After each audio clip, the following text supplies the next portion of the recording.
Okay, I think we're good to go. We're gonna go ahead and get started. I know some folks are still kind of jumping online and getting settled in here, but in the interest of time, don't want to keep folks too late. And we got a chock full agenda today with a bunch of speakers, and we'll go through and identify the speakers here in just a moment. But we're going to get started with introductions first. My name is Andy Gunning. I'm the executive director with the Pikes Peak Area Council of Governments. We're going to go around the room.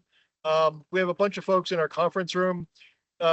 Disadvantage for folks that are online. You can't see us, but we can see who you are. So we thought we're not going to introduce everybody that's online. That'll take too long, but we'll at least do introductions for folks that are in the conference room. And I'm going to hand it off to my left-hand man, Josh Squires, who's sort of running the show today. Morning, everyone. Just want to thank everyone for being here. I'm Josh Squires, transportation planner here at PPACG. John Loshouse, transportation director, PPACG. Good morning, Brianna Farber with Mountain Metro. Good morning, Scott Hopham with Colorado State Patrol. Thomas Thompson, Office of the Mayor. Morning, Travis Eastham over infrastructure and development for the city of Colorado Springs. Terry Hayes with Tri-Lakes Chamber of Commerce, EDC and Visitor Center. I'm Jeff Anderson with Congressman Crank's office. Bill Wysong, County Commissioner. Dave Donaldson, Colorado Springs City Council. I'm going to have to leave early, so I'll just put a little something in right now. I worked with our city attorney's office and vice team year after I was on council to help write the massage therapy business ordinance for Colorado Springs. And that was just in the news because they just did some enforcement actions with that. So that's sort of my input is, doing something about this. And so glad to be here today. I'm Kristen Hirsch with the Human Trafficking Task Force of Southern Colorado, and we do a lot of prevention education. I'm Joanne O'Neill. I'm the chair of the board of the Human Trafficking Task Force of Southern Colorado and also a member of the Colorado Human Trafficking Council. Morning, Scott Schneider with Colorado Springs Police Department, sergeant, been there 22 years, blessed to call this place our home. Very good. Thank you very much. That's almost everybody in the room. Also from City of Fountain. Remind me your name. Steve Williams, thank you so much for joining us. Really excited about the turnout that we had today. We weren't sure exactly what to expect. We're going to talk about a topic, coordinating, convening presentations and a discussion around a topic that's really not in our wheelhouse of the Pikes Peak Area Council of Governments. Why don't we jump to the next slide, just very briefly about who we are and why we decided to pull this conversation together. And just super excited that we have folks in law enforcement and on the policy side and in enforcement side, elected officials that are part of this conversation today. We're a regional planning agency. We serve our jurisdictions in El Paso, Teller, and Park County in a couple of specific areas, dealing with transportation, dealing with environmental issues. We run the Area Agency on Aging. We've got a 20-member elected official governing board.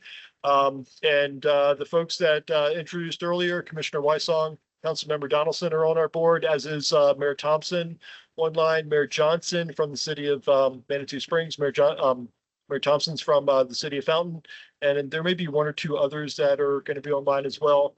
But we brought this topic up actually initially with, we have something called the Pikes Peak Mayor's Caucus. A handful of the mayors, especially Mayor Thompson in Fountain, Mayor LaKine from Monument, Mayor Annie Durham from Cripple Creek, were really interested in having us do something, elevate the conversation around human trafficking, just recognizing that there's a lot that happens in our communities that we don't all know about. So we thought this would be a good way to at least elevate the topic, share some information from experts that have been working in this space. And one of the roles that we serve as a regional planning body is we convene on a variety of different topics, mostly within our program areas, but not necessarily. So when the Pikes Peak Mayor's Caucus took a recommendation that we should do something in the space, they forwarded that to the PPACG governing board, and our board did the same thing and adopted a proclamation earlier this year to help kind of raise awareness, and decided that we should pull together a group of experts in the space and see what we can do to educate ourselves, educate the community,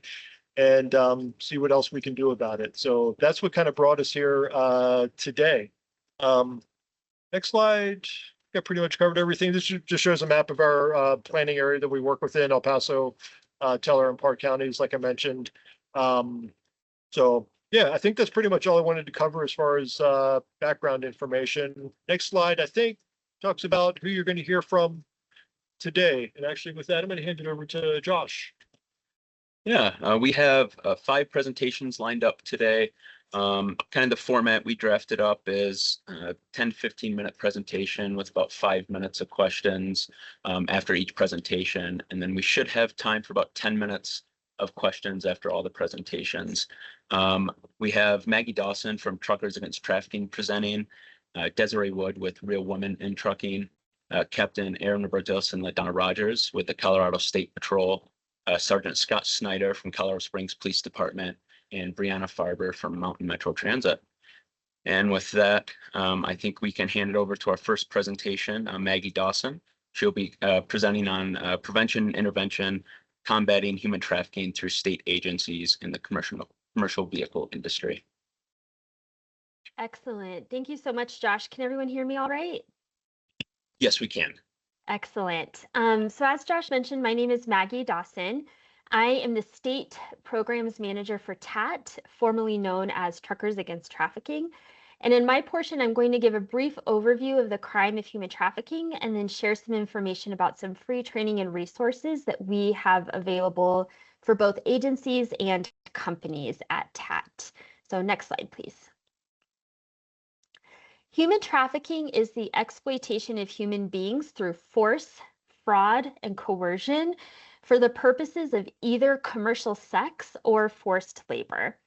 On the commercial sex side of things, victims have been exploited in street-based prostitution, often under the control of a pimp. They've been exploited in both illegal and legal brothels, in strip clubs, and also through pornography. On the forced labor side, victims can be exploited literally anywhere that people work. Some of the more commonly known industries are the construction sector, the agricultural sector, domestic work like cooks, nannies, and housekeepers, door-to-door sales crews, and hotshot truck drivers. So in both of these situations, commercial sex and forced labor, there is a third party, the trafficker, who is making a profit off of the victim's body or labor. The other piece to know about trafficking is that under United States law, force, fraud, or coercion have to be legally proven in order for a case to be successfully prosecuted as a human trafficking case. The one exception to that is anytime a minor is engaged in commercial sex. In that situation, that is automatically legally a case of human trafficking, and human trafficking is modern-day slavery. Next slide, please. So when we talk about human trafficking, it is critical, and I know that one of the speakers is going to cover this in more detail later, but it is critical that we distinguish between it and the crime of human smuggling. These two terms are often used interchangeably, and they are often confused for one another, but they are two distinct crimes. Smuggling is a crime against a country's immigration law. It occurs when an individual is transported across a border into another country where they do not have permission to enter. The inherent nature of smuggling requires movement. Trafficking, on the other hand, is a crime against a human being. It is when that victim is compelled through force, fraud, or coercion to perform that commercial sex act or that forced labor. Now, there are situations in which a trafficker will transport a victim from location to location in order to avoid detection from law enforcement. But legally speaking, the crime of human trafficking does not require movement. There are victims of what is known as familial trafficking that are exploited within their own home. This happens, unfortunately, to a lot of child victims who are being exploited by parents, grandparents, or other relatives. Now, do you think there are situations where someone who has been smuggled could become a victim of trafficking? Absolutely. If somebody is in another country where they don't speak the language, they don't know anybody, and they need work, A trafficker could insert themselves into that situation and begin to exploit that person. But the data shows that in the United States, the majority of sex trafficking victims are US citizens who are being trafficked domestically. Next slide, please. Now, that example that I just gave of someone who had been smuggled and then becomes a trafficking victim is an example of a vulnerability. Under the right circumstances, any one of us could become a victim of trafficking. But we have to remember that traffickers are committing a crime. Therefore, they are trying to avoid detection wherever possible. So traffickers will routinely prey upon people that they think no one is paying attention to. They will prey upon potential victims that tend to go under society's radar, that they think nobody cares about. So when you look at the data of victims of human trafficking, this is by no means an exhaustive list, but disproportionately, these are some of the populations that are most affected. People living in poverty, people with disabilities, court-involved youth, whether in the child welfare system or the juvenile justice system, homeless and runaway youth, or members of the LGBTQ+ community. These traffickers are going to look for people that they think they can control and they can profit from. Next slide, please. So human trafficking is a global issue. The International Labor Organization estimates there are over 50 million victims of modern-day slavery worldwide. This is a highly lucrative criminal enterprise. It generates $236 billion worth of profits annually for traffickers. And when you think about it, unlike drugs, a human being can be sold over and over and over again. Cases of both sex and labor trafficking have been documented in all 50 states and Washington, D.C. And as we went over on the previous slide, there are thousands of children in the United States who are at risk of being trafficked every year. Furthermore, the data shows that victims of trafficking are disproportionately women and girls of color. Now, I always like to pause on this last point. One study found that a victim of sex trafficking might be forced to have sex up to 20 times a day. I want to be clear that this means that a victim might be raped up to 20 times a day. Just because money exchanges hands does not mean this is consensual. So when we talk about the impacts of human trafficking, yes, it's a global issue. Yes, it is a local issue, but it's also an issue for these individual victims who are experiencing significant trauma. And that is why it is so important that we educate ourselves on this issue and learn what we can do to stop it. Next slide, please. Some other key points about human trafficking to keep in mind are that in the majority of human trafficking cases, there is a pre-existing relationship between the trafficker and their victim. Yes, there are cases that might originate with a kidnapping or an abduction, but in the vast majority of cases, the trafficker has engaged in some sort of grooming process in which they've taken the time to get to know that victim so they know what that person's pressure points are. By doing that, they are most effectively able to employ that force, fraud, or coercion to maintain control over that person. Secondly, a trafficker can be anybody. There is not a single age, race, gender, or socioeconomic status of a trafficker. There are cases in which the convicted trafficker has been a family member of a victim, a romantic partner of a victim, local business owners, public service professionals, teachers, elected officials, and then there are members of transnational crime organizations. So anybody who's trying to make a profit off of another human being could become a trafficker. And then this final point is really why we're all assembled here today. This is a local crime. It happens in rural, suburban, and urban areas. And thanks to the internet, more and more victims are being both recruited and exploited online. Next slide, please. Now, I'm not going to get into the weeds on all of the data too much because I know that there are other speakers who are going to talk about what this issue looks like in Colorado. But just big picture, these are some of the stats that we see when we look at human trafficking. Since the national hotline was founded in 2007, there have been over 1,500 cases reported to the hotline in the state of Colorado alone.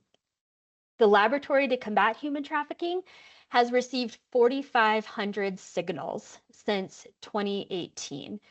And then in just 2022 alone, Homeland Security investigations made 59 sex trafficking arrests. So this is a crime that is alive and well within our state. Next slide, please. Now, in 2024, the FBI found that Colorado ranked number 13 in terms of the highest number of human trafficking cases. CBI has noted that the majority of Colorado human trafficking cases are sex trafficking cases. Frankly, this is not a surprise, as labor trafficking cases frequently go unrecognized and underreported. CBI has also found that the majority of trafficking victims in the state are minors. And between 2008 and 2025, the 3 Colorado counties with the highest number of trafficking cases were Adams County, El Paso County, and Denver County. Next slide, please. So TAT, the organization I'm with, formerly known as Truckers Against Trafficking, is committed to educating, equipping, empowering, and mobilizing members of key industries and agencies to combat human trafficking. Next slide. We recognize that because of the nature of their jobs, members of the transportation industry could easily come into contact with a trafficking victim, whether it's while their trafficker is transporting them from location to location. It could be a situation in which a victim has recently been recruited and is traveling in order to meet up with their trafficker. Or it could be a situation where that victim is trying to escape in a trafficker and goes to a truck stop or goes on a bus in order to leave their trafficker. So whatever the situation is, there is that intersect between the transportation industry and this crime. So with that in mind, TAT has created a whole suite of free training and awareness materials that are developed for individual sectors. We have resources for over-the-road truckers, local truckers. We have resources for transit and motor coach in the bus industry, as well as school transportation. And we have resources for the energy industry. So if you're ever interested in accessing some of this training or some of these free awareness materials, you can always reach out to us and we can work with you to make sure that you and your networks get what they need. Next slide, please. We also work very closely with our law enforcement partners. I'm actually thrilled that Colorado State Patrol is on here. We've worked really closely with Colorado State Patrol, and we have developed a series of free online law enforcement training modules that talk about how frontline officers might encounter a victim of trafficking in the course of their duty and how they can employ a victim-centered approach. So if you represent a law enforcement agency and you're interested in these courses, you can either email me or you can scan this QR code and request access to this training. Next slide, please. We also have a series of free online modules for licensing agencies. So for the DMV, for CDL testers, third-party testers, similar thing. These are employees that frequently engage the public. And so what are some of those signs of trafficking that they might see, and what can they do to respond to any suspected activity? So you can reach out to us if you're interested in that content as well. Next slide, please. This is my contact information. I'm always interested in having conversations with you all, seeing what resources we can provide you, and exploring different ways that we can partner and we can help bolster your anti-trafficking efforts. So thank you so much for allowing me to open this session today. Awesome. Thank you, Maggie, for a great presentation and kicking us off. We can now open up to a couple questions. We have a couple minutes here. If you're online, please use the raise hand function and we can unmute you from the back. Thank you.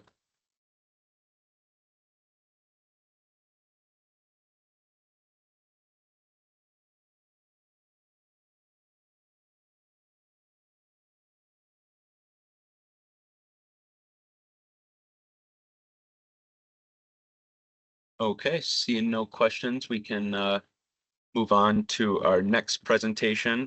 Desiree Wood with Real Women in Trucking, representing on freight planning and worker vulnerability. Good afternoon, everybody. Can you hear me okay? Yes, we can. Okay, great. Thank you for having me. I'm going to talk to you all about freight planning and worker vulnerability. Kind of Maggie talked a little bit about labor trafficking that is happening in the trucking industry. Next slide. So I am a former truck driver, but I am now doing a lot more advocacy with our organization, Real Women in Trucking and Truckers Emergency Assistance Responders. I do some work with the Transportation Research Board on some committees and a lot in truck parking, but primarily we were formed to address sexual assault and sexual harassment in the commercial motor vehicle industry. And truckers, emergency assistance responders helps drivers that have found themselves stranded and economically trapped and unable to get out of the situation that they're in and get home.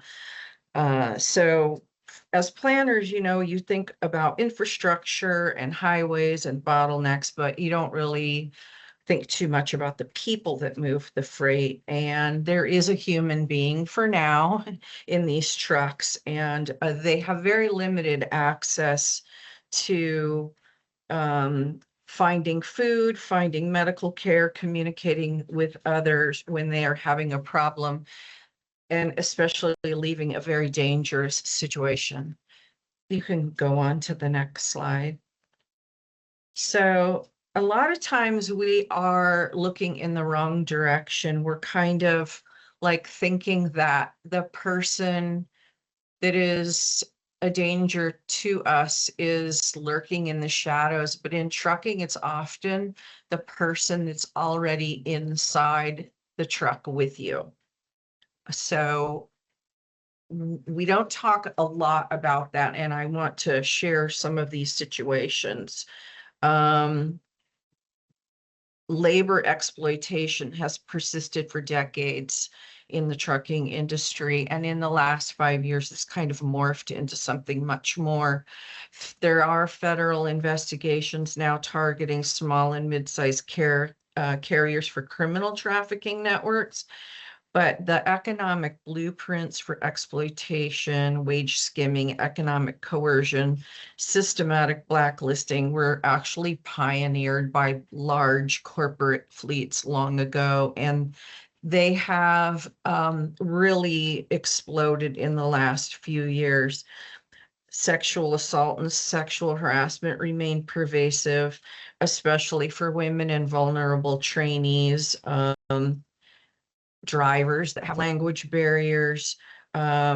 This is a workplace where you are required to cohabitate together inside a truck with somebody that you don't know. So this is really a workplace safety crisis. And we have to understand this workplace in order to address it. Very often, police do not want to take a police report because an over-the-road truck is not from their area. That one driver lives in one state, one driver lives in another state.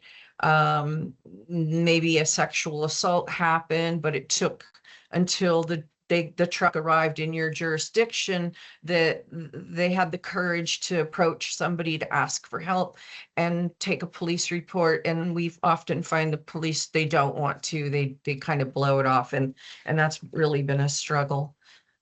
Next slide. So like I said, this is a different type of workplace. These drivers that are over the road, they live where they work. They sleep where they work. They travel across multiple jurisdictions in a day. They spend very long periods in isolation. They depend on employer-controlled equipment for both work and shelter.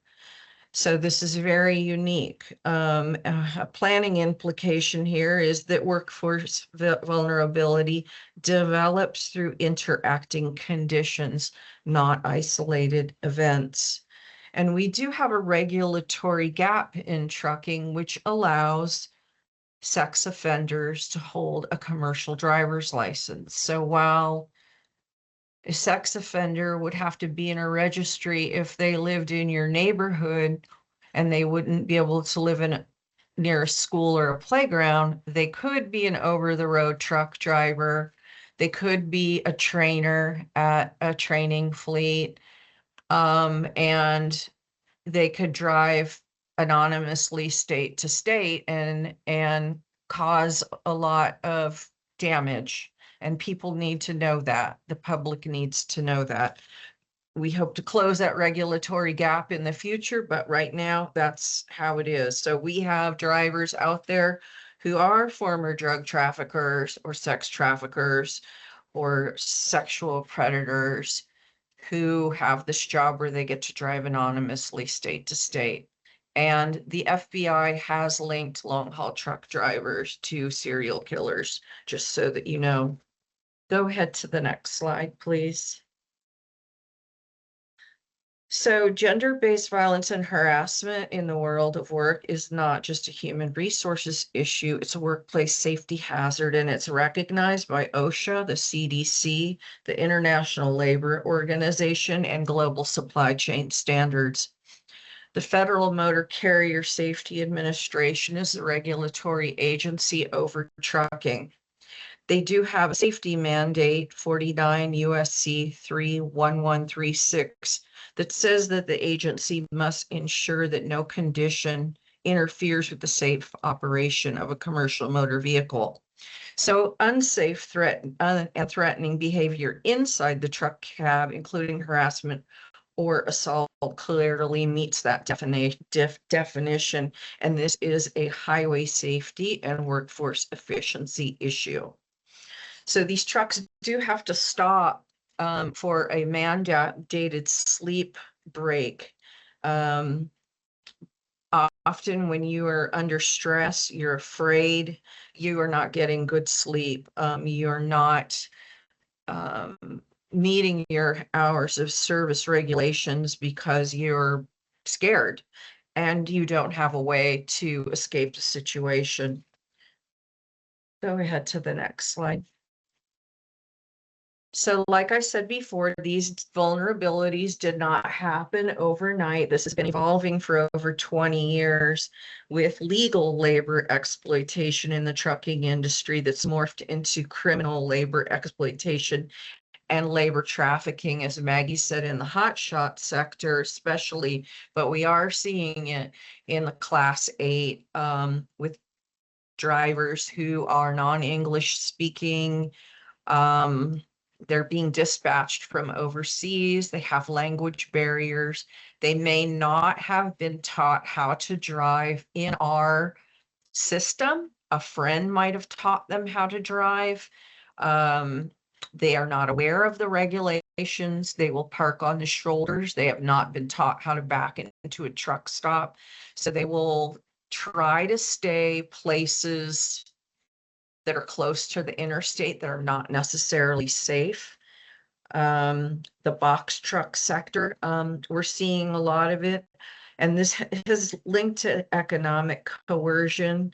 It's escalated into criminal trafficking. There's visas being held over some of these drivers' heads. And in the past 5 years, we've seen this donkey route, South Asian migrants arriving through high-cost irregular migration paths. They're targeted with debt bondage and immigration-based coercion and affinity fraud, which are Eastern European drivers recruited through shared language and culture and subjected to extreme hours, predatory leases, logbook manipulation, and threats. So a lot of us have seen that this English proficiency enforcement is starting to get a crackdown on that, and there's starting to be CDL mill audits, which is great, but the problem is very big, and people need to be aware that it's very complicated. A few years back, there was the big crash in Colorado with the driver coming down the mountain whose brakes failed. And we thought, I believe it was 2021, we thought at that time that the federal government would start realizing that, hey, there's drivers that are not trained for this terrain. They're being sent here. How did this happen? And it didn't happen. And that's why we got to the place that we are right now. So it's going to take a long time to dismantle these networks. These abuses are happening on our roads, in our freight system. Some of these cases meet a trafficking framework and others are just severe labor exploitation. So the point is simple, that trucking business models can create workforce vulnerability, and that affects freight mobility, truck parking, and the resilience of our transportation system. So we need to protect our freight, and we also need to protect the people who move it. It's inseparable. Next slide. So protective infrastructure is something that planners can do, communities can do, things that they can influence to create an environment that understands what is going on in our domestic supply chain and provide opportunities for people to get out of the situation that they are. Truckers Against Trafficking educated the trucking industry, the truck drivers. They put these wallet cards in the hands of drivers to recognize red flags. In airports, you see a lot of that, but you don't see a lot of information for drivers that are seeking help for themselves, drivers that are being abused inside the truck by somebody that they're driving with. And so creating this space that not only protects the people, but also protects the freight. Cargo theft has skyrocketed in the last few years. And whenever these trucks stop, they are targets for crime. Next slide. So we're not really reinventing the wheel. This is the pledge to drivers from the European Secure Parking Organization. They have started the standards to integrate infrastructure technology and policies that promote sustainability and environmental responsibility in the road freight industry, transport industry. So they secure the truck parking. It is a holistic safety system that protects the drivers, the cargo, and communities through dignity, security services, and well-being. And they ask, companies to come forward and make the pledge, communities to come forward and make the pledge, understand this problem and make it clear that parking must reduce exploitation risks while strengthening freight security. This is something that the United States can adapt this approach and understand that workforce vulnerability, anti-trafficking strategies, and promote our national freight planning. Next slide. So these are the things to ask ourselves when we are planning our infrastructure. What about the freight? Can this become a place of refuge too for people? When we are looking at our freight corridors, have we considered workforce vulnerability? And when we're measuring success, are we counting only the trucks, or are we protecting the people who move them? Next slide. So every freight investment is an opportunity to strengthen the human side of the system, especially for individuals escaping violence, exploitation, trafficking, medical emergencies, or dangerous conditions. Safe refuge infrastructure recognizes that parking is more than pavement. It's a lifeline for people in crisis. A parking space can become a place of refuge when it is intentionally designed to support people, not just vehicles. Next slide. So it's really the same as what Europe is doing. we just are a little behind on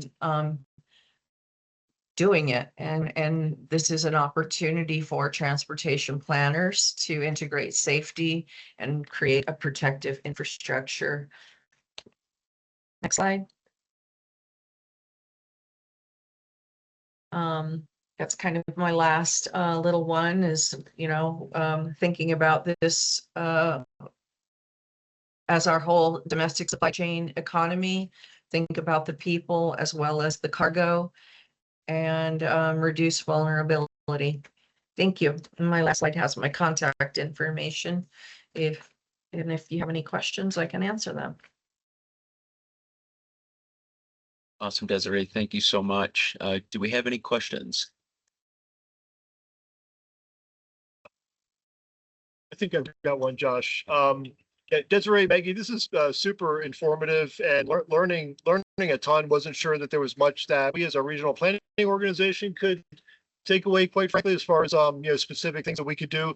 Love the examples that you provided. It looks like communities in Europe are doing a really good job. Any communities in the United States you would say, oh, they've really got their act together that we could take a look at as kind of peer organizations, regions that we could learn from? I would say that the truck parking issue is a big issue nationwide, and there's a lot of people working on it. I was formerly working at a state DOT, and I just found that there is a lot of bias against freight and misunderstanding against it. In Colorado, you have a really great person in freight, Craig Hurst. I would really try to look at what is going on, getting put on the back burner with regards to freight, because it's not a sexy topic like bike paths and scooter lanes and all of this kind of stuff. Freight is critically important. If you shop at a supermarket, you need a truck to come to your town, a gas station, whatever. So all these roads need to be built for trucks, and the people in them need to have services. And so we need to think of it more as an airport, and at a local level, this is so misunderstood, and these projects get pushed off and they don't get prioritized, and criminals come to where trucks are parked. So they have been made a haven because they know nobody cares. And we have to change that. We have to protect this freight because it's expensive. It's getting stolen. The drivers are getting shot at. There's a lot of crime going around the trucks just because communities don't want to think about them. They don't want to deal with them. So that's my soapbox on that. Yeah, that's super helpful. And remind me, we're doing our first ever regional freight plan as we speak. So we get it. Josh is taking the lead. I think Josh is leading our freight planning effort, and it's going out for public comment here soon. So yeah, good opportunity, good timing, I think, for this conversation for sure. The only thing that I would add real quick is if you wanted to have a separate offline conversation with me, we do have some different ideas that local governments could implement to have more cross-sector collaboration. And we have found that just having those conversations and those strong partnerships is critical in ensuring safety and helping identify potential trafficking cases. So would be happy to meet and brainstorm some ideas for the Pikes Peak region. Love it. Thank you, Maggie. We will definitely take you up on that for sure. Yes, we have time for one more question. Okay, my name is Kristen, and I really appreciate the comment that was just made on collaboration. That is so important. Desiree, I'm wondering if you could speak just really quickly. I know a lot of people don't understand how these sexual predators and criminals and things like that are hired with trucking companies. Can you kind of explain the process? Because it's, like if, say, Password is a trucking company, how do they get their truck drivers? Well, there's unfortunately a lot of well-intentioned job training programs that do not vet people very well. There's a lot of money in recruiting. There is no tie to retention metrics, which has caused a lot of recruiting for recruiters that get paid commission. And nobody has been going back and showing data to say, well, where are all these people? So you have a lot of recruiters who have actually gone out of their way to get people in seats that are not quality candidates. There is and you have companies that take advantage of this as well too, that get some money from the government for it. These programs in particular for formerly incarcerated people, and that's not to say everybody reports a sexual assault or whatever, you know, that goes very highly unreported. But the tendency is, first, let me start with the felon program. You only have to keep them employed 120 days. So what we see is a lot of hiring of them, and then they're gone after the tax credit is collected, and then they hire some more. So there's a lot of this churning going on to get these tax credits, to get this government money. And that needs to stop, and there needs to be accountability of the trucking industry and the trucking companies. There's been cases where the trucking companies didn't do a proper background check, or they didn't care because they say we're trying to give people a second chance. Well, you're letting somebody loose in somebody else's neighborhood, so you need to be accountable for them. And they shouldn't be a trainer, and they shouldn't be working in a starter fleet where they have access to other people who don't know that this is a sexual predator. So the trucking companies need to be accountable as well too. And then I had one other thought and I just lost it, but there really is a lot more accountability that needs to be done with the trucking companies and how they're hiring. Thank you. I think that's a big piece of this too. Thank you. So thank you, Desiree. Our third presentation is from the Colorado State Patrol on smuggling, trafficking, and interdiction and port of entry.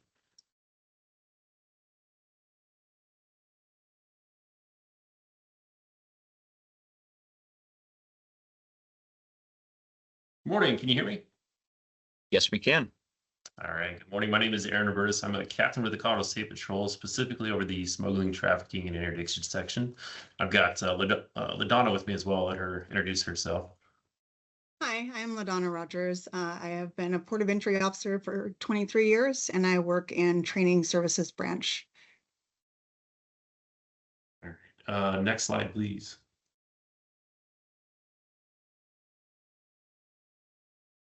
All right, just a brief overview of the State Patrol and kind of the resources we have at hand. At any given time, there's roughly 700 sworn members. That includes road troopers all the way up to command staff. As far as our breakdown, there's 3 strategic regions, roughly 19 field troops, and then a variety of specialty field troops as well. State Patrol's got its hand in a lot of different areas.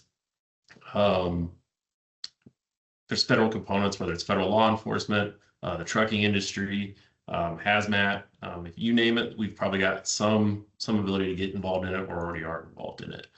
Can I go to the next slide, please? As far as the smuggling, trafficking, and interdiction section, we're on call 24/7. We're broken up into 4 areas. We've got the metro area based out of Golden, got a southern team down in Pueblo, a northern team that's also based out of Golden, but covers most of northeastern Colorado. And we got a western team out in Grand Junction as well. It's comprised of 6 interdictors and 7 K9 handlers. We each have K9s, obviously. We got 3 sergeants and then 1 intel analyst and a captain. Go to the next slide, please. Again, this is just kind of a brief overview of what we're seeing, but when it comes to labor trafficking, we see similar behaviors exhibited to those they're similar with drug traffickers. It's kind of the same psychological aspect that we see, we key up on, and we pull those people over. Once we get them stopped, a common story, they're being moved from one place to another, for instance, LA to maybe Denver. You'll stop a car that's jam-packed with luggage, and in people. None of the people know each other. They all give kind of a similar story, such as, hey, we met this guy in this parking lot. He's going to take us to work over here in Denver or some other place. The driver's typically paid.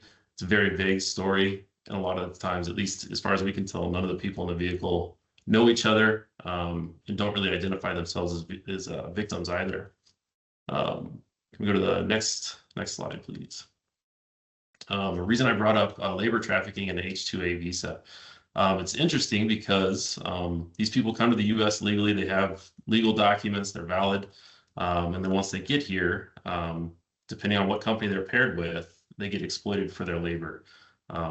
And before they know it, they think they're cooperating with a legitimate company. And then they get in and find out later on that they're not legitimate. They're just being exploited for their almost free labor. The interesting part about that is they come across the border legally, so they don't have to be smuggled.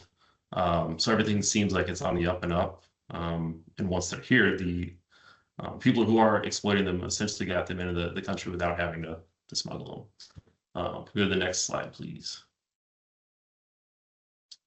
All right. When we are looking at sex trafficking, again, this is just some of the stuff that we're coming across. But it usually looks like a handler and one or two victims. Victims aren't always male or female. Age ranges vary. The handlers tend to exhibit control over their victims, control financial documents, IDs, phones, things like that. A lot of the times, if you address the victims in front of the handler will pipe up and try to take control of the conversation and really control what information gets exchanged. When you separate all the individuals involved, it's very hard to get a story out of the victims usually because they don't identify as victims. Go to the next slide, please.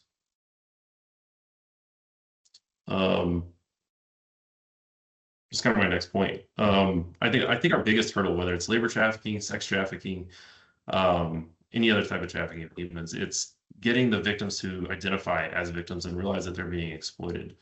There's a lot of different psychological aspects that go into labor trafficking and sex trafficking, but in my opinion, would say that the hugest obstacle is getting them to identify as victims and dedicate to getting out. A lot of times they'll go back to the handler and continue to be exploited until they eventually make a decision to get out or worse. It's, in my opinion, the biggest hurdle to get across is that these people actually are victims and make them understand why they're victims. Let's go to the next slide. As far as what's being done, we work with a lot of federal partners. I know that earlier, one of the hurdles mentioned was that law enforcement officers don't want to take a report due to jurisdictional issues. I assure you our troopers are not of that mindset. If they are, I would appreciate you reach out to me. We've got partnerships with federal agencies, other state and local agencies across the U.S. and have no problem reaching out and getting a case started and at least getting the ball rolling on digging into who these victims and suspects are. Our victim advocates are also a key component of our success. Once we identify the crime and start digging into it, those victim advocates step in and assist with getting the victims back to a safe place or onto a new life, if you will. Next slide, please. Yeah, legally Donald's gonna pick this up. Yes. So with the port of entry and then also our motor carrier troopers, we have trained all of our members in the TAT training. And what we do is when we inspect a commercial motor vehicle that goes through the port or we stop somewhere along our roadways, at the end of every single one of our inspections, we give education. So that way our drivers, if they're seeing it or experiencing it, can have that conversation with us on the side of the road. We give them TAT information. We give them the hotline, if they need to call or anything like that. And then we also do safety safety training to most of our motor carriers in Colorado. And we'll come in and do training to all the drivers, the companies, and we will provide also TAT training also. We do yearly outreach with the commercial motor vehicle. We have brake safety weeks and things like that. So with motor carriers, we do a week of where we just do education with every single person that we come in contact with. And then now we've started adding it into our CVSA courses at the end of every inspector getting trained in, part A, part B, which is inspections of paperwork or the trucks. They also get the training on top of that. So we have several MOUs throughout the state that will come in, bring in their officers, and they also get that training so that they can provide training on the side of the road. Next slide. All right. So what can you do? I think the biggest thing is maintaining vigilance. Be a good witness and report it immediately. I'll give you an example. We had a case a couple weeks ago where we got a phone call that 20 to 30 people had gotten in the back of a semi at or near DIA and were now traveling westbound on I-70.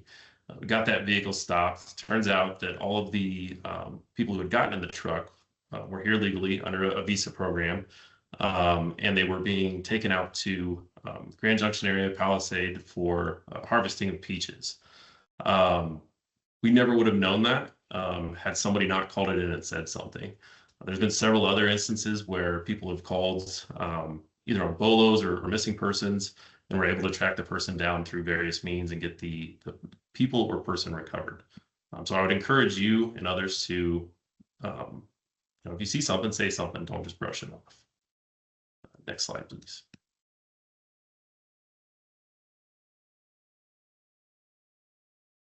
I believe that's it. Yes, thank you for the presentation. We have time for a couple questions, if we have any in the room or online. Yes, no. Yeah, what assistance, what help are you looking for from elected officials, whether it's federal, state, or local?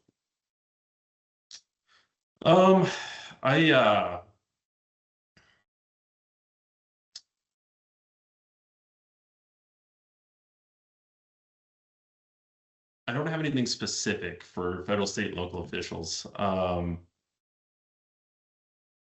Certainly happy to think on that and get back to you. It's kind of the main reason that we're here is we'd really like to know what we can do to assist. Okay. And what you're observing, whether it's strengthening laws or obviously budgeting is always a question, right? And then the other question I have is you guys are real involved with transportation. How much is internet, cyber crimes? How much is that playing into trafficking? Internet and cyber crimes are huge. Those also have their own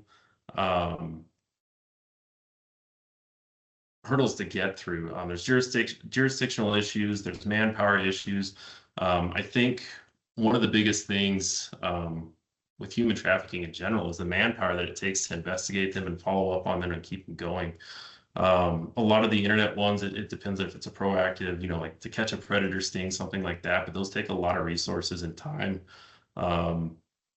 to develop and keep going. So I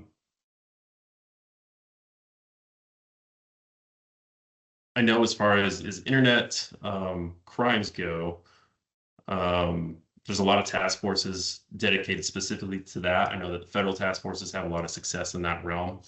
On the state side, they usually get pushed over to federal just due to the servers and other things in the interstate trafficking. But it's huge. I mean, it cannot be understated how big of a deal the internet plays in human trafficking. Yes.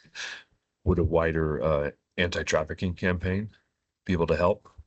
What if we brought in, because I'm at the county level, so the sheriff, I'm sure would be open to discussions with that, and what resources he can help you guys with. And then plus we have local law enforcement as well, in our cities. But I know they're concerned about this. Yeah, no, I mean, it's definitely, I think the more manpower we get, the more realistic it is to make an impact. I don't know about your agencies down there. I know our agency has gone through a lot of manpower issues lately. So it comes down to focusing on primary missions, which for the Colorado State Patrol, it's traffic safety and saving lives. And so sometimes things like human trafficking gets pushed onto local task forces in the federal realm, because we just don't have the manpower resources always needed to investigate some of these things and keep them going.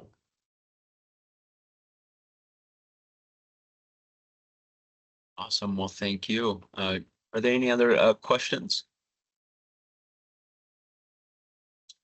Okay, seeing none, we'll move on to our fourth presentation from the Colorado Springs Police Department on operating trends. Sergeant Snyder, I'll turn it over to you. Thank you. Thank you. Sergeant Scott Schneider with Colorado Springs Police Department.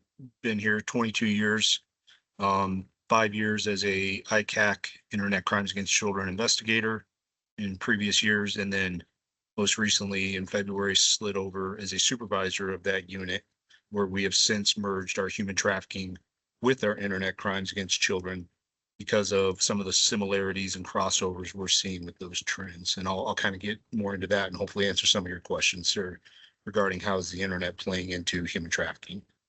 Next slide.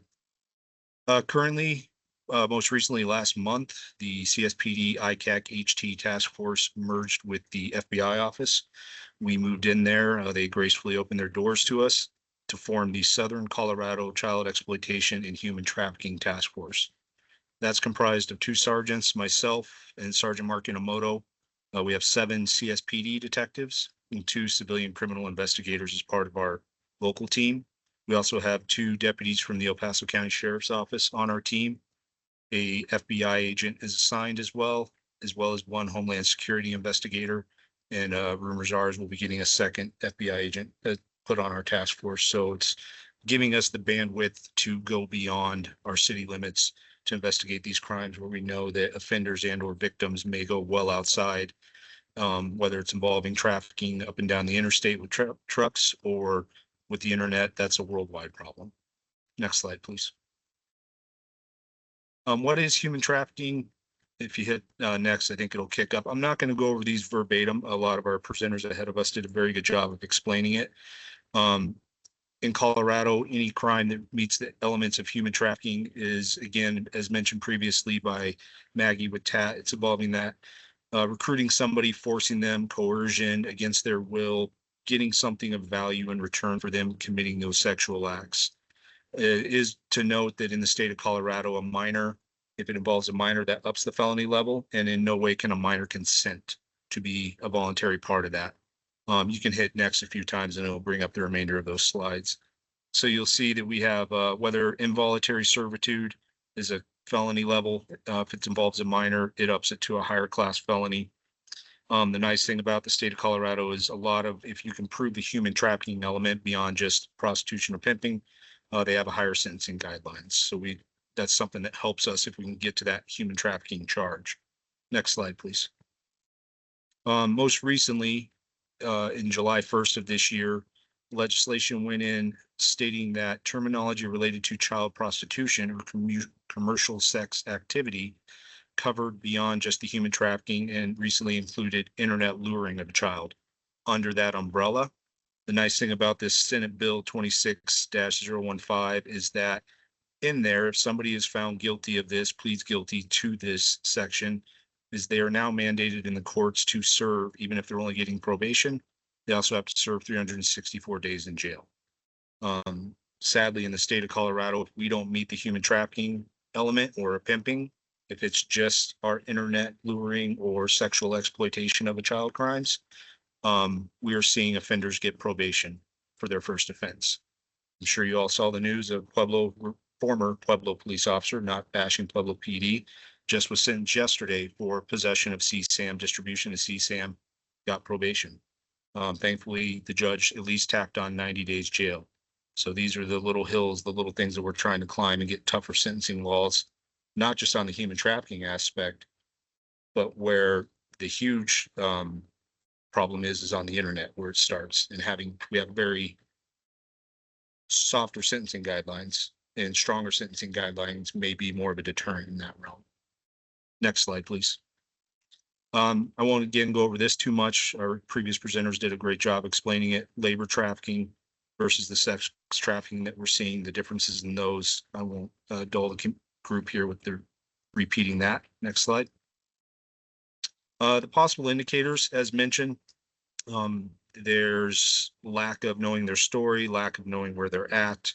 They may not have their own identification on them, whether we're dealing with labor or sex trafficking. Sex trafficking is more the realm we deal in here within the city limits.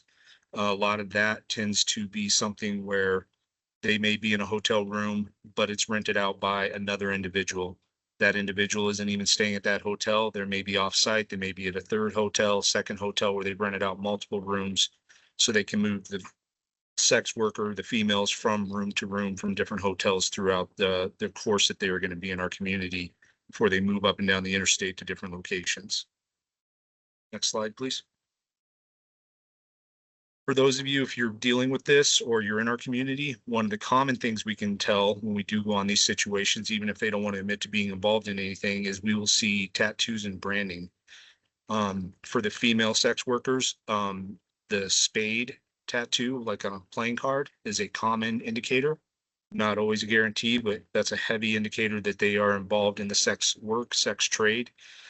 The underlying story of that is it originated as a symbol of a criminal history in a female. Since has kind of been adopted into the sex work as this is a sex working female. They'll often be branded, the female worker will, with the last name or a moniker or a street name of the pimp or the person controlling them. As you can see on the left, if you're looking at this screen, this is from an actual case that's now resolved. The female had the individual's last name down her whole leg there. And then she also had the spade on one of her other forearms, indicating that he owned her. She was property to him. The male parties, the pimps in this situation, which are often males, sometimes they are females too, commonly will have the king or a crown tattoo, signifying their status in the sex working world throughout the hotels, throughout the interstates. That, hey, I'm the pimp, I'm the point of contact, I'm the enforcer in this situation. Next slide, please. As State Trooper, the captain mentioned, a lot of the troubles they see and the victims they contact are the same ones we deal with here. Our victims are disconnected from family and friends. They may not even be from this region. It might be minor juveniles that are runaways in their teenage years. They're commonly protective of their trafficker or pimp. That person or people may be their only source of income, their only source of food and shelter. Sometimes it just falls into the realm of not actually being trafficked, but survival sex for our runaway teens, where somebody takes them in, but is coercing them into doing survival sex for the basic needs that we all take advantage of every day. Our victims have a lack of knowledge of what their current location is or a valid story as to why they're traveling through our region. And they won't speak for themselves. They'll let the pimp or an enforcer that's close by do a lot of the speaking for them. So trying to separate them so we can maybe get a side statement, get some resources to our victims and get them away from these traffickers is one of our bigger challenges. Next slide, please. Victim trauma is huge. In these investigations, we have to take a victim-centered approach, making sure that we're not blaming our victim. They can be very angry with us. They can be very unengaging and not want to cooperate. It may be if there are local runaways that continually run away from home. Sometimes we have contact with them 4, 5, 6 times. And all it is being able to get them a business card. They tell us they don't want to talk to us, but maybe that 6th, 7th time is where they decide to break the cycle and try and engage with us. And we start to get them to open up, where we can open up a solid investigation on these traffickers or whoever's victimizing them. We have resources. We partner with our non-governmental organizations. We partner with TESA. We have a lot of resources we try and get our victims into, because the more we can show them support, we have our law enforcement side of it to do, but if we can come alongside our community members and organizations that can help the victim in the other realms, that helps them build the trust with law enforcement so we can have a stronger investigation. Next slide, please. For law enforcement, we teach our recruits, we teach our detectives, we remind ourselves daily to not blame our victim. Don't point the finger at them, even if they are angry with us, they don't want to cooperate or engage in that investigation at that time. just being an active listener for that victim if they do decide to open up. Every little bit they give us, there might be some truth in there, even if we know they're lying about why they're here or what's going on. Every little piece matters. So picking up on what information they are telling us, trying to give them safety, not just physically from away from the trafficker, but emotionally and psychologically through different state resources and community groups that are here to help support them as well. Empathetic, always showing them empathy. I haven't walked in their shoes. I don't know what they've went through. Not being judgmental when I come across their situations. And then the bottom point there, forensic interviews, that relates to our minor victims. Sometimes, and it's studies across the nation show that if a minor victim is interviewed by a specialist known as a forensic interviewer, which we're blessed to have a team of them on our department, that they will open up more to them and their specific training will hold up stronger in court than a victim may want to open up to myself or an individual in a uniform, a male person who they see as a threat or somebody untrustworthy. Next slide, please. I've hit it a few times. You've heard me mention runaways. We do have a civilian criminal investigator, not part of our team, but part of our department, who reviews every runaway report in CSPD. Under the age of 13, a child is considered missing. If they're a teenager and they leave the home, they're commonly considered as a runaway. We review every report because a lot of juveniles, if they meet certain criteria, if they're repeat runaway individuals, they start to hit certain check boxes where they might be higher risk for being a victim of sex trafficking. And there's a board of law enforcement members of our Safe Passage group just over here on the west side that meet monthly to go over runaways on the current list to see if we need to take a closer look at them because they may be victims of sex trafficking. Next slide. Current trends that we see in Colorado Springs, a lot of major metro areas refer to prostitution or sex work occurring on what they call the blade. That's an area where prostitutes, like we see in movies and portrayed in Hollywood, standing on street corners, working the street up and down, walking openly. Colfax Avenue in Denver is a prime example of that. Colorado Springs, we don't really have an area we refer to as the blade. What we tend to see here with human trafficking and sex work is what we call in and out calls. Our area, the girls in this world, the girls being forced into this world, get moved from hotel to hotel all over our city, the Nevada corridor, north-south, along Powers, along Platte Avenue, and they will post ads online, websites known as Skip the Games, Mega Personals. And then if we see that those calls are listed as in call, it means they'll take a sex buyer to the hotel. If they post it as out call, it means that they're willing to travel to a certain location in a vehicle to perform these forced acts. If they only offer in calls, that's more of a red flag for us that they are likely a victim of sex trafficking and not just somebody self-promoting themselves in sex work. Next slide. As mentioned, we're a ICAC, Internet Crimes Against Children and Human Task Force combined team. Colorado Springs Police Department is the lead agency for the whole state for the ICAC task force. We have been since its inception in 1998.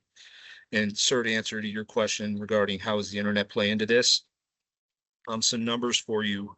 So National Center for Missing and Exploited Children, all cyber tips that electronic service providers, social media, and the public, they report to the National Center for Missing and Exploited Children as required by Congress if they find elements of human trafficking, endangerment of children, internet luring, child exploitation.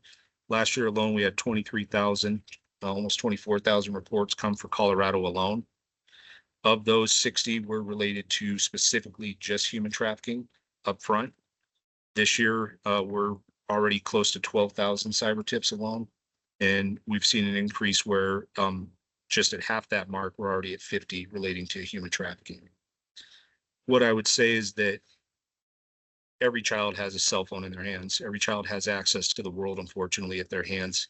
And if we don't educate our parents and educate our youth how to protect them on that, they may fall victim of child exploitation, or they may fall victim of human trafficking or be recruited into that world. I will give a quick plug. Josh, I sent you an email, sir. I didn't have it in this slide. This coming Sunday, we have partnered with Tessa to do a presentation called Digital Realities, Protecting Our Youth in a Digital Age. I sent you the flyer, sir, so you can share it with the members of this community. You can Google it as well. Tessa will be there speaking. Myself, Sergeant Mark Inamoto will be part of that roundtable. And then we brought in members from Roblox and TikTok to also speak to what they're doing as a large platform where our children are on all the time to help protect our youth. It's kind of designed to be a back to school season, parents, children invited. So please, if you have children, if you have community members, access to your community groups, you guys all support, please share this information with them. We'd love to have them there Sunday night to, every person we educate, we don't know how many victims we're actually preventing. Thank you. Awesome. Thank you, Sergeant Snyder. And we'll get that flyer shared out with our distribution list as well. Thank you, sir. Yes, we'll take some questions. So, go ahead. I just wanted to clarify, the other thing that SB 26015 did was change the terminology related to child prostitution, because children cannot be prostitutes, to commercial sexual activity with a child and the crimes of soliciting for child prostitution, so that we make sure that they don't have that label, because they're not willing participants. Not that the adults are either, but children for sure are not. Scott, I'm asking your opinion, not political, but asking your opinion, observation from expert advice. There are some states that have passed some internet pornography identification laws or whatever to try to protect minors for one thing, but also just to provide a little bit of a stigma as to who's actually entering into that process. Is that effective? Is that something that you would recommend in the state of Colorado? Not knowing fully what those laws are, I'd have to research some of those. I would just say based on my experience, the tougher laws tend to prevent individuals being able to reoffend, tougher sentencing laws. One we do have in Colorado that some states haven't implemented yet, which has benefited us in our investigations, is artificial intelligence is playing a huge role now in our internet crimes. In the state of Colorado, if we can prove that sexual exploitative material was made of an actual child, say they pull an innocent image of a young female off the internet, off Facebook, and she's in a cheering outfit from a school event, but then they make it sexual in nature from her face down, and we can identify that is a known child, we can then prosecute or charge that individual for doing that. So those type of laws for identification do help us.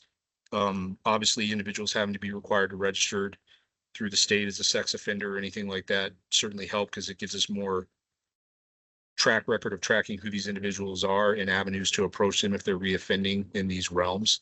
So I apologize if I don't quite answer your question, and I'm happy to speak with you once we're done here to learn more about these. Well, and I recognize I haven't been as clear as I could be, but frankly, this dialogue between those who are elected officials presenting some sort of legislation to interact with law enforcement, people who are doing this every day. The example would be, I think there's some legislation that's offered in Colorado that probably is well-intentioned, trying to protect victims, but can actually do far more harm than good. And so I'm really grateful that you guys are initiating this conversation, simply because it's my opinion that as elected officials, we really need to hear from you guys that are in it every day. 100%, I agree. We need to have open communication with our community, so they understand laws that are being passed. You know, sometimes good intentions are there, but they don't understand the ramifications, if passed, of how that may actually hinder our nonprofit partners, ourselves, law enforcement, our prosecutors, of actually holding those accountable that are committing certain crimes. While the intention is maybe to protect a victim, it actually may handcuff us on the back end. Hypothetically speaking, not knowing what these specific laws are. Thank you. Yes, sir. We have time for one last question. Sorry, it's more of a comment. I think the trauma that people go through who have been trafficked or abused or whatever is a lifetime of trauma. I think stronger sentencing is hugely important. And I forgot my other point, but I did want to say that. Just stronger sentencing. I mean, I know the other thing is get survivors involved with legislation, because they're the ones who have experienced what's going on, and you can get a lot of great information and help by talking to survivors for that also. Awesome, thank you. We'll move on to our final presentation. We have Mountain Metro Transit, Brianna Farber, presenting on Transit on Watch, Confronting Human Trafficking. Hi, everyone. I'm Brianna Farber. I am the Senior Transit Analyst at MMT. We can go to the next slide. We had a short video that we were hoping to show. I don't know if you have it on your end. And this is thanks to TAP as well. So just to give you an example of some of their training materials.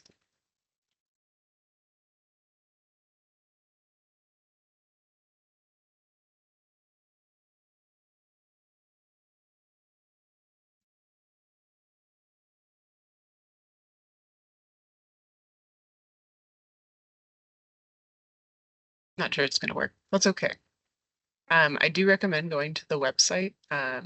This young woman, if you go to the part of TAP's website that is specific to public transit, she'll speak to how the bus system was used in her exploitation. So yeah, so we can move to the next slide. So just wanting to give some statistics and thank you to Maggie for updating us about your acronym. We'll just use TAP from here on out.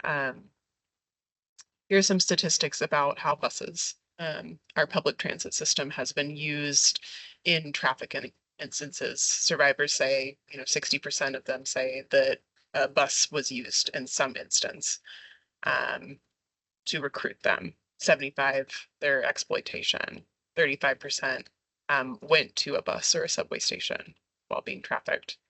And then 28 of them were able to use public transit to escape from their situation. So thinking about our public transit systems, they're accessible, they're often low cost, they're anonymous, there's no IDs required. So this can really make them a crime area where traffickers are going to be watching on a daily basis and sending people out to get recruited. And also because of these same factors, accessible, low cost, anonymity, this can also help people escape. So just want to bring up those points.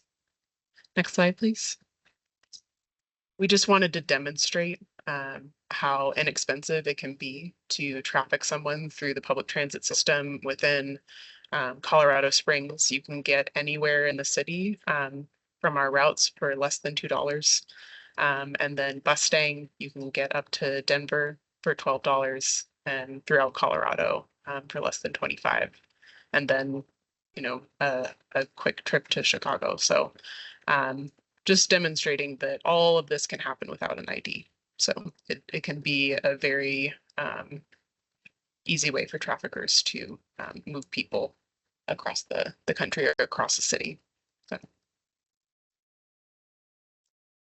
So yes, thanks to Maggie and TAT as a whole. Metro employees went to CASTA, the Colorado Association of Transit Agencies Conference, and learned about busing on the lookout from the co-founder of TAT. And that's what galvanized us to make sure that our frontline workers could be a part of the solution and prevention and support to fight trafficking. So that was a catalyst for our agency. Next slide, please. So some of the things that we've done, all of our drivers and support staff receive training. The video I was going to show, that's an example of some of the materials that our operators would receive. And it's all thanks to TAP. So we just draw on their training materials to build this program. I forgot to bring them, but we do have stickers that drivers will have in their vehicles that have the hotline number, the TAT hotline that several people have referenced, and quick reference cards on what to do when you suspect someone might be a victim of trafficking. We also have our advertising we have posters, shelter ads. If you see that bus benches and shelters around town, all of those are places we put advertisements for this kind of information, both for victims and operators or people using public transit. We've worked with the Department of Human Services and their task force to receive additional training. And we continue to seek out training. So if you have other training opportunities, resources to offer, we are always looking to continue bolstering our program to improve that for our frontline workers. Next slide, please. Other people have gone over this, but this is some of the material that our operators are being trained on. So this is the information they're receiving about what to look for. So people have mentioned this many times, but examples, this is all from TAT. So, you know, if someone is being coached, controlled, they're avoiding eye contact.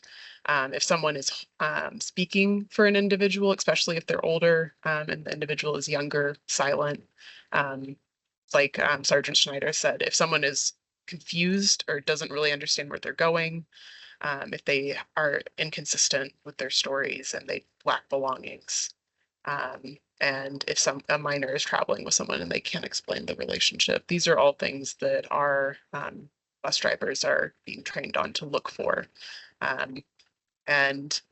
With that, we also have things like de-escalation training. So these are all kind of both providing awareness for our bus operators, but it's also bolstering that confidence to be able to intervene in stressful and scary situations.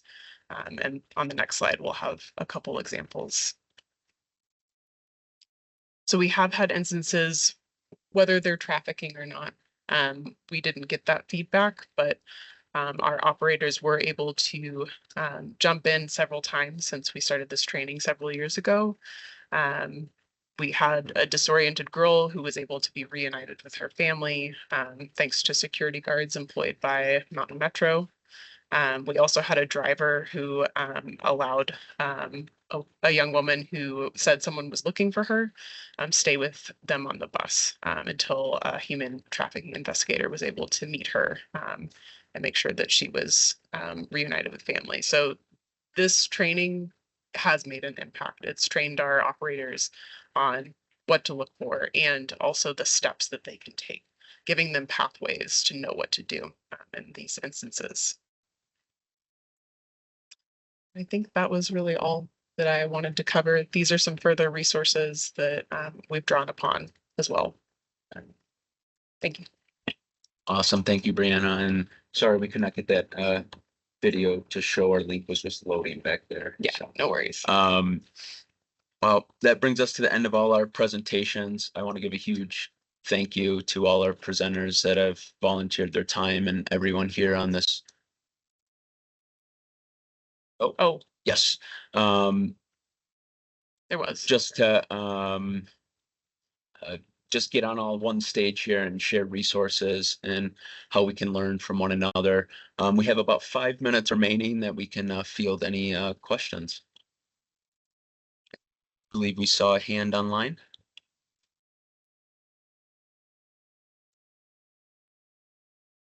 That might have been mine. This is Maggie Dawson from TAT. Brianna, just as a side note, I'd love to reconnect with you because we do have some updated resources for the transit industry. So I'll touch base with Josh and see if we can connect so we can pass those along to you. I would love that. Thank you so much. And we have a question in the room, but just Maggie, along those lines, I know when we were putting this together, we had some folks in the casino industry that were interested. Do you have specific casino materials that we should send along to those folks? That's a great question. We did have some casino materials previously due to some of our focus with the transportation industry. We haven't bolstered those recently. However, we're always happy to connect with some of those folks individually and see what we can do to support their efforts.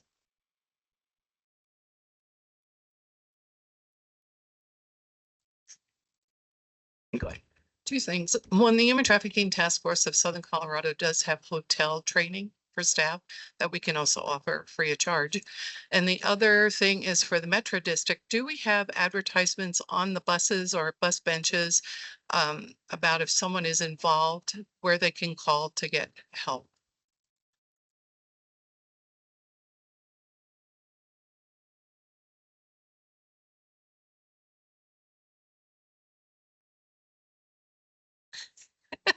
long day. Do you have any advertisements on the buses or on bus benches or anything that tell people where they can get help or when they call, like the Laboratory to Combat Human Trafficking Hotline or in-state, the number for out of state if they're coming through and call and ask for help? That is a great question. And I will connect with you to see if we can check. I'm not sure what exactly our advertisements are. So, yeah. So the Colorado Human Trafficking Council had a statewide campaign that personally being on the council was more in the metro area than down here, but they still have things that we could use, I think, here. Great. And maybe partner with organizations such as ours to get with Lamar to do billboards and bus benches and the shelters. We would love to do that. Yeah, that sounds great. Let's connect. And just Brianna, a quick I also observation, wanted- notice that, oh, sorry. Go ahead, Maggie. I am so sorry. I just wanted to mention that we also have some materials specifically designed for buses that we partnered with RTD to develop. So we could also share some of those materials if it's helpful too. And I did notice recently flying through the Colorado Springs airport, there's messaging all over the airport as well. So I don't know if there's some synergy there with borrowing some of their advertising and outreach materials. But yeah, they pretty much blanketed the entire airport, which is helpful. We did have a hand raised online. Don Kovaleski, do you still have a question?